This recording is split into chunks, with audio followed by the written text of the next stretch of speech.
Nice. It's not a mystery that the Iranian regime would dug in. It's not a mystery. Or attack the Gulf. Trump said, I didn't realize they would attack the Gulf. What?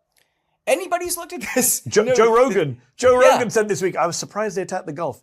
What? What were they going to do? They've been saying that they would do this. They fired warning shots in the 12-day war at the Doha base to kind of send a message, hey, this is what we can do, right? Of course they're attacking the Gulf. Of course they're burning it all down. Of course the IRGC is the strongest force in Iran. They're the people with the guns, right? And so Trump, I think, is going to look for some out.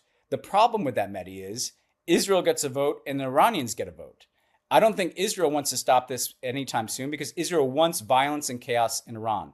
They want Iran. They don't want Reza Pahlavi and some democratic failed state. They want to live. They want a failed state. They want it for a strategy of Israeli hegemony in the region and freedom of action to annex the West Bank and take parts of southern Lebanon, parts of southern Syria. Chaos suits that strategy. So why would Israel stop their own bombing of Iran? The Iranians get a vote too, though. They want to make clear that the cost of attacking them is very high so they don't get attacked again.